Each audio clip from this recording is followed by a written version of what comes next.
Assalamualaikum warahmatullahi wabarakatuh. Hai teman-teman, kali ini saya akan membahas materi perpajakan yang akan membahas tentang PPh 23, PPh 25, PPh 26, serta PPNBM. Tonton sampai selesai. Baik, selanjutnya. Selanjutnya di sini ada pengertian PPh atau pajak penghasilan. PPh atau pajak penghasilan adalah pajak yang dikenakan atas penghasilan yang diterima atau diperoleh wajib pajak baik orang pribadi maupun badan perusahaan. PPh merupakan salah satu jenis yang bersifat progresif. Artinya, tarif pajak yang dikenakan akan semakin tinggi sesuai dengan besarnya penghasilan diperoleh. PPh terbagi jadi beberapa jenis, yaitu PPh orang pribadi atau PPh-UP, pajak yang dikenakan kepada individu atas penghasilan yang diterima, baik dari pekerjaan, usaha, maupun sumber lainnya.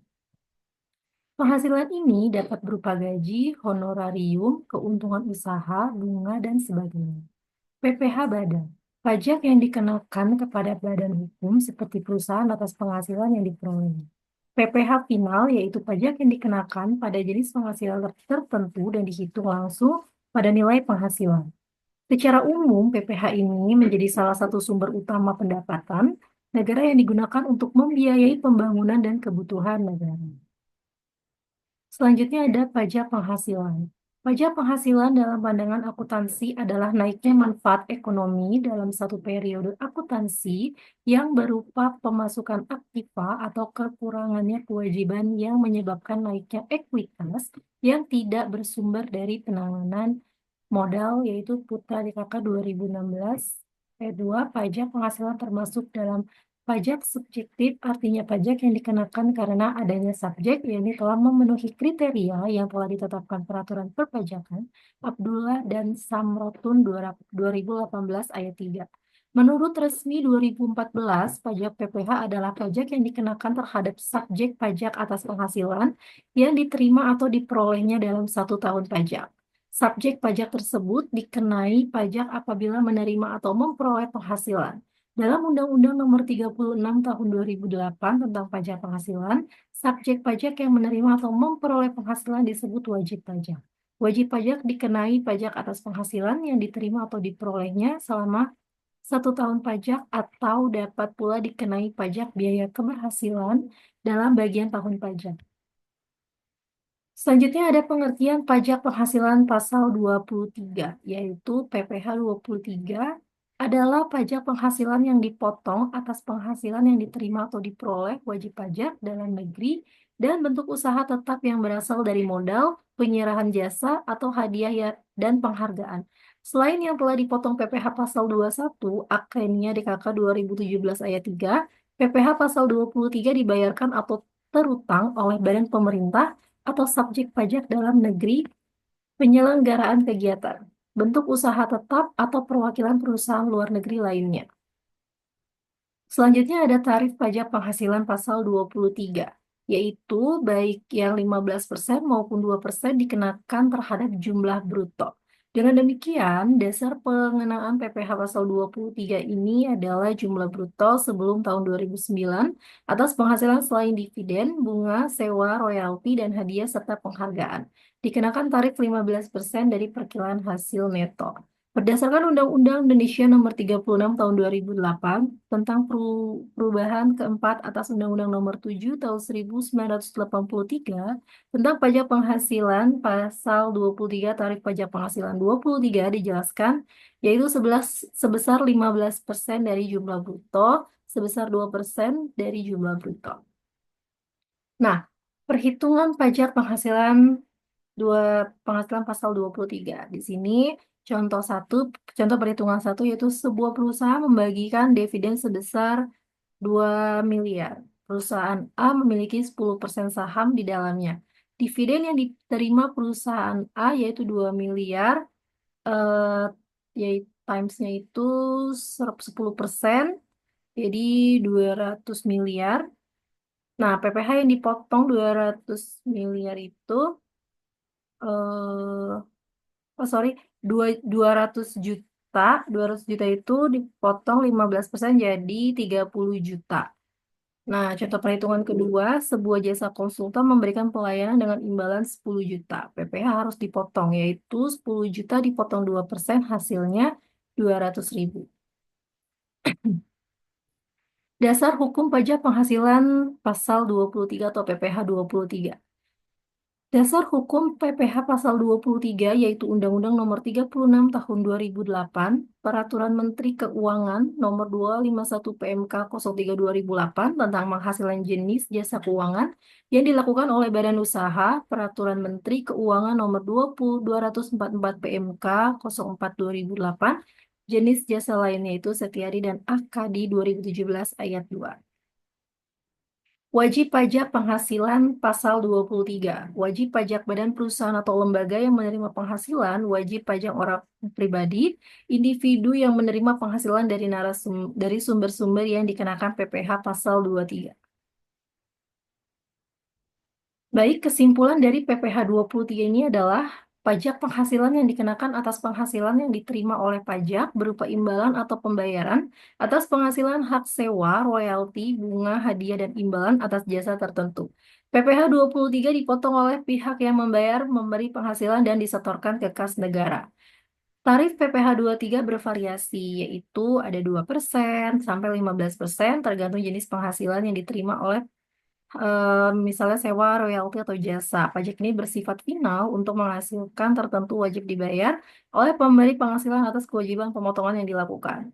PPh 23 memiliki tujuan untuk mempermudah memproses pemungutan pajak pada penghasilan yang memiliki potensi pembayaran secara rutin, serta meringankan beban wajib pajak dalam hal pelaporan dan pembayaran pajak. Selanjutnya kita akan membahas PPh 25. Di sini pengertiannya adalah berisikan aturan mengenai bagaimana wajib pajak mengangsur kewajiban pajak di muka sehingga wajib pajak tidak memiliki beban utang pajak yang besar dan harus dibayarkan saat batas waktu penyampaian surat pemberitahuan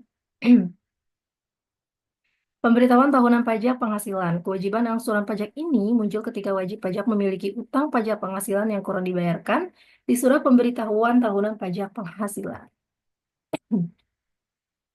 Selanjutnya di sini ada subjek pajak pada pajak penghasilan PPh 25 adalah wajib pajak dalam negeri, yaitu WPDN meliputi orang pribadi dalam negeri, di mana orang pribadi yang bertempat tinggal atau berada di Indonesia lebih dari 183 hari dalam periode 12 bulan, atau yang berniat bertempat tinggal di Indonesia. Mereka mencakup individu yang memperoleh penghasilan dari kegiatan usaha, pekerjaan, atau sumber lainnya di Indonesia, baik sebagai karyawan, wira swasta, atau profesi tertentu. Orang pribadi ini wajib membayar angsuran pajak bulanan sebagai bagian kewajiban pajak tahunan. Itu ada juga badan usaha dalam negeri. Sini didirikan yang berkedudukan di Indonesia seperti perusahaan, perseroan terbatas, koperasi, persekutuan, yayasan, dan organisasi lainnya. Selanjutnya ada tarif untuk objek pajak penghasilan pasal 25. PPh pasal 25 sebenarnya tidak menetapkan tarif pajak yang langsung dikenakan pada penghasilan. Sebaliknya, PPh pasal 25 ini mengatur pembayaran angsuran pajak penghasilan secara berkala atau bulanan. Nah, angsuran bulanan PPh 25 ini dihitung berdasarkan pajak penghasil terutang yang dihitung pada tahun pajak sebelumnya. Di sini ada contoh cara menghitung angsuran PPh pasal 25. Untuk wajib pajak badan orang pribadi yang melakukan kegiatan usaha atau pekerjaan bebas. Angsuran pasal 25 yaitu pajak penghasilan tahun lalu dikurang kredit pajak dibagi 12 bulan. Di mana pajak penghasilan terutang tahun lalu adalah pajak penghasilan yang dihitung berdasarkan SPT tahunan tahun sebelumnya. Kredit pajak mencakup jumlah pajak yang telah dipotong atau dibayar di muka, misalnya PPh pasal 22, 23, dan 24 di tahun sebelumnya. Tarif untuk objek pajak penghasilan PPh pasal 25. Untuk wajib pajak orang pribadi yang berstatus karyawan. Wajib pajak Orang pribadi yang berstatus karyawan umumnya tidak dikenakan angsuran pasal 25, tapi dia dipotong secara langsung melalui pasal 21 oleh pemberi kerja. Penyesuaian angsuran apabila wajib pajak mengalami perubahan signifikan dalam penghasilan pada tahun berjalan, mereka dapat mengajukan permohonan untuk penyesuaian angsuran PPh pasal 25 ke kantor pajak. Contoh soal PPh 25. Misalkan Joko memiliki penghasilan neto sebesar 120 juta pada tahun 2023 berdasarkan perhitungan pajak terutang Joko untuk tahun 2023 adalah 9 juta. Joko telah membayar PPh final sebesar 1 juta. Nah, hitunglah PPh 25 yang harus dibayarkan pada setiap bulan di tahun 2024. Jadi, pajak terutang tahun 2023 adalah 9 juta. Kurangi dengan PPh final. 9 juta dikurang 1 juta hasilnya 8 juta. Nah, berarti PPh 25 per bulan yaitu yang harus dibayarkan Joko adalah 8 juta dibagi 12 bulan hasilnya 666.667 rupiah. Nah, kesimpulan dari PPh 25 ini adalah mengatur angsuran bulanan pajak penghasilan bagi wajib pajak dalam negeri, membantu mereka mencicil pajak yang terutang untuk meringankan beban di akhir tahun perhitungan angsuran didasarkan pajak sebelumnya dikurangi kredit pajak dan dibagi dalam 12 bulan. Pembayaran dilakukan sendiri oleh wajib pajak setiap bulan. PPh pasal 25 bermanfaat bagi wajib pajak dengan meringankan kewajiban pajak tahunan serta bagi pemerintah dalam menjaga kestabilan arus penerimaan pajak sepanjang tahun sebagai instrumen perpajakan. PPh pasal 25 ini mendukung kepatuhan pajak dan pengelolaan pajak yang berkelanjutan di Indonesia. Selanjutnya kita membahas pengertian PPN 26, sorry, PPh 26. Nah, di sini adalah pajak yang dikenakan atas penghasilan yang diterima atau diperoleh wajib pajak di luar negeri atau WPLN dari Indonesia, baik secara yang berasal dari kegiatan usaha, pekerjaan, maupun sumber lain yang terletak di Indonesia. Pajak ini dipotong oleh pihak di Indonesia yang memberikan penghasilan kepada WPLN dan pemotongan ini bersifat final. Selanjutnya ada subjek pajak pada penghasilan PPh 26 meliputi pajak luar negeri. Ini seperti biasa ada orang pribadi luar negeri, yaitu yang berada di Indonesia selama kurang 183 hari dalam jangka waktu 12 bulan, terus mereka memperoleh penghasilan dari Indonesia, misalkan melalui bunga royalti, dividen, imbalan jasa, sewa, atau hadiah. Di sini ada juga badan usaha luar negeri, yaitu badan usaha entitas yang didirikan berkedudukan di luar Indonesia tetapi memperoleh penghasilan di Indonesia. Penghasilan ini berasal dari dividen, bunga royalti, hadiah, sewa, atau imbalan atas jasa yang diberikan kepada pihak Indonesia. Pengecualian pada pajak penghasilan PPh 26 berkaitan dengan WPLN, yaitu memperoleh penghasilan Indonesia tidak dikenakan pasal 26. Berikut. Penghasilan yang dikecualikan berdasarkan perjanjian penghindaran pajak berganda atau P3B atau tax treaty, yaitu jika Indonesia memiliki perjanjian penghindaran pajak berganda atau P3B atau tax treaty dengan negara asal WPLN, penghasilan tertentu mungkin dibebaskan dari pajak atau dikenakan tarif yang lebih rendah. P3B ini mengatur penghasilan seperti dividen, bunga, royalti, dan keuntungan atas penjualan aset yang mungkin memiliki tarif berbeda yang disepakati dalam perjanjian tersebut. Selanjutnya ada penghasilan dari penjualan saham dan Bursa Efek Indonesia, yaitu penghasilan dari WPLN dari penjualan saham di Bursa Efek Indonesia atau BEI dikecualikan PPh pasal 26, yaitu PPh pasal 4 ayat 2 dengan kata lain pajak atas keuntungan penjualan saham di BEI sudah dipotong dan disetorkan oleh pihak bursa sehingga tidak dikenakan lagi PPh pasal 26. Nah, sini ada penghasilan yang diperoleh dari kantor perwakilan bersifat non komersial, yaitu WPLN yang memiliki kantor perwakilan di Indonesia tetapi tidak menjalankan kegiatan usaha komersial seperti ke kantor perwakilan diplomatik atau lembaga internasional biasanya dikecualikan dari PPh pasal 26. Hal ini karena kegiatan dan penghasilan komersial atau berasal dari badan dikecualikan seperti perwakilan negara asing, tidak dianggap sebagai objek pajak di Indonesia. Tarif PPh pasal 26 di sini ada bunga royalti sewa dividen imbal atas jasa tertentu. Nah, tarif yang diperoleh berdasarkan perjanjian penghindaran pajak atau P3B, di sini dividen biasanya tarifnya turun menjadi 10% atau bahkan lebih rendah, tergantung pada P3B.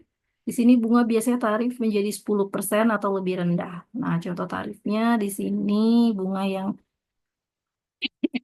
bunga yang diterima yaitu 20% umum, bisa lebih rendah, royalti 20% umum, dividen 20% umum, bisa 10%. Nah, sini cara menghitung angsuran PPh 26. Identifikasi penghasilan dikenakan PPh pasal 26, misalnya tarif berupa bunga, royalti, dividen, sewa, dan lain-lain. Umum 20% dari penghasilan bruto. Jadi penghasilan 50 juta royalti, tarifnya itu, tarif PPh-nya itu 20%, jadi 20% dikali 50 juta, hasilnya 10 juta. Jadi yang dipotong dan disertakan adalah 10 juta. Nah, contoh soal, PT XYZ Indonesia membayar royalti sebesar 200 juta kepada perusahaan luar negeri non-residen. Tarif PPh pasal 26 yang berlaku adalah 20%. Hitunglah PPh pasal 26 yang harus dipotong dan disetorkan. Nah, di sini penghasilan bruto sama dengan royalti yang dibayar itu 200 juta. Tarif PPh pasal 26, tarif yang berlaku yaitu 20%. Jadi perhitungannya adalah 20% dikali 200 juta, hasilnya 40 juta. Jadi PPh eh, PPh 26 yang harus dibayar atau harus dipotong atau disetorkan itu adalah 40 juta. Selanjutnya, tarif khusus berdasarkan P3B. Ini tarifnya yaitu lebih rendah daripada 20% atau bahkan dikecualikan sepenuhnya. Misalnya beberapa 3B pasal 26 ini bisa turun menjadi 10% bahkan 15, bahkan 5%. Di sini sama contoh perhitungan pas PPh pasal 26, yaitu misalkan seorang warga negara asing yang tidak memiliki NPWP Indonesia menerima penghasilan Indonesia seperti honorarium, royalti. Berikut adalah langkah-langkah perhitungannya. Penghasilan yang diterima yaitu 100 juta. Nah, jadi pajak terutangnya itu penghasilan dikali tarif pajak. Jadi 100 juta dikali 20% tarif pajak hasilnya sama dengan 20 juta. Jadi yang harus dibayarkan itu atau disetorkan itu 20 juta. Kesimpulannya adalah PPh 26 ini dalam perpajakan Indonesia mengatur pemotongan pajak atas penghasilan yang diterima wajib pajak luar negeri atau WPLN dari sumber penghasilan di Indonesia. PPh 26 ini diberlakukan untuk memastikan bahwa PPLN yang memperoleh penghasilan dari Indonesia tetap berkontribusi dan penerimaan pajak negara meskipun mereka tidak berdomisili di Indonesia. Pemotongan PPh 26 ini dilakukan atau dibayarkan kepada WPLN seperti perusahaan atau instansi pemerintah di Indonesia.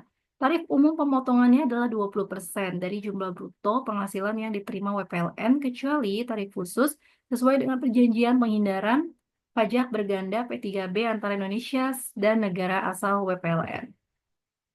Selanjutnya kita membahas pengertian PPNBM. Di sini adalah pajak yang dikenakan terhadap penjualan barang-barang mewah yang dianggap memiliki nilai lebih dan konsumsi yang terbatas. Pajak ini berlaku untuk barang-barang tertentu tidak termasuk dalam kebutuhan pokok, yaitu seperti berstatus sosial, seperti mobil mewah, perhiasan, produk elektronik canggih.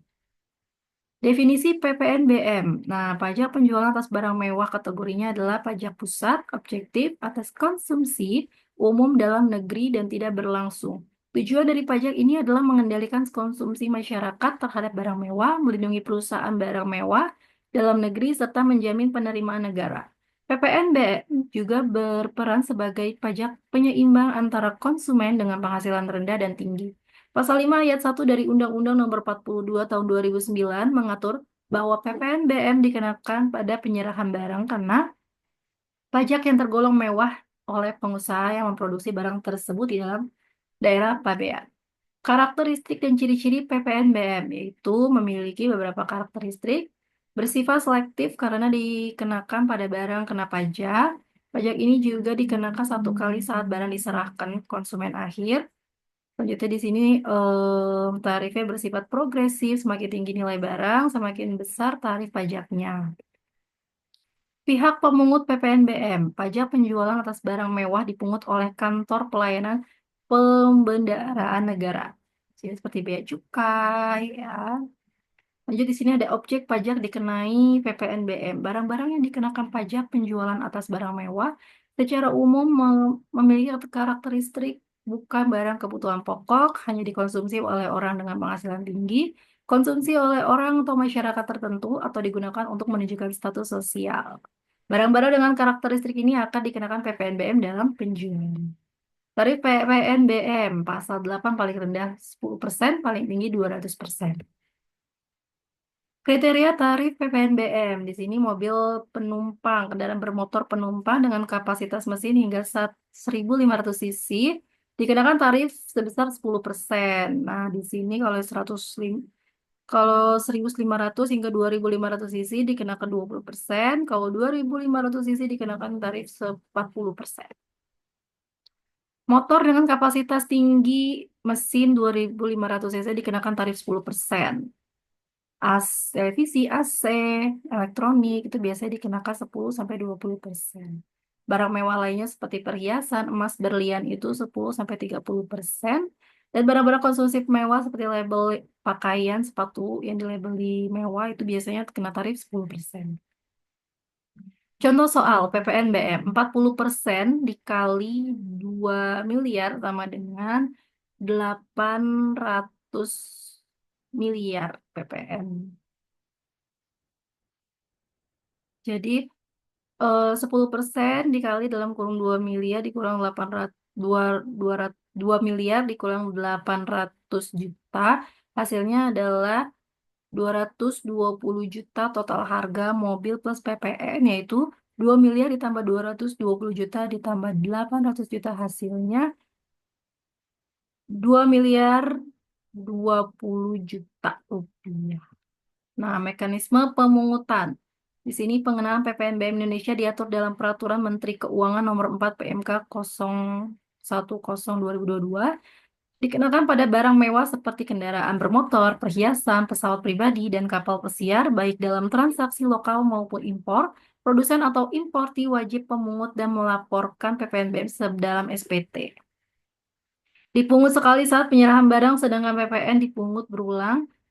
Peredaran barang atau jasa PPNBM bersifat final, tidak dapat dikredit atau dikembalikan, sementara PPN dapat dikreditkan oleh PKP untuk potong pajak sebelumnya. Berikutnya, PPNBM lebih spesifik pada barang mewah, sedangkan PPN dikenakan pada hampir semua barang dan jasa.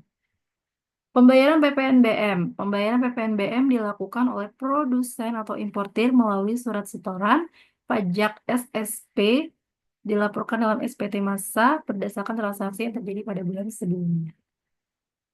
Dampak PPNBM itu memiliki dampak positif terhadap pendapatan negara karena menjadi sumber pendapatan signifikan. Tarif yang diterapkan pada barang mewah seperti kendaraan bermotor dan perhiasan dapat digunakan untuk pembangunan infrastruktur dan sektor publik lainnya. Kesimpulan dari PPNBM ini adalah pajak penjualan atas barang mewah PPNBM di Indonesia digunakan sebagai alat untuk meningkat pendapatan negara dan mengatur konsumsi barang mewah. Dengan tarif yang bervariasi sesuai dengan jenis barang, PPNBM membantu mengendalikan pengeluaran masyarakat pada barang mewah dan mendorong pemerataan sosial. Pemerataan sosial yaitu kebijakan PPNBM yang lebih rendah dari mobil ramah lingkungan atau mobil murah telah membantu meningkatkan penjualan mobil. Meskipun efektif dalam meningkatkan pendapatan negara dan mendukung industri, pengenaan tarif PPNBM yang tinggi pada barang mewah berpotensi menurunkan daya beli masyarakat. Pemerintah juga perlu menghadapi tantangan seperti penghindaran pajak. Dengan pengelolaan yang baik, PPNBM dapat membantu penyeimbangan kebutuhan fiskal negara dan memperbaiki pemerataan sosial, tetapi perlu ada pengawasan yang ketat dan insentif yang tepat agar tidak mengurangi drastis daya beli masyarakat. Baik, terima kasih. Mungkin itu saja yang dapat saya sampaikan. Kurang lebihnya mohon maaf. Wabillahi taufiq wal hidayah. Wassalamualaikum warahmatullahi wabarakatuh.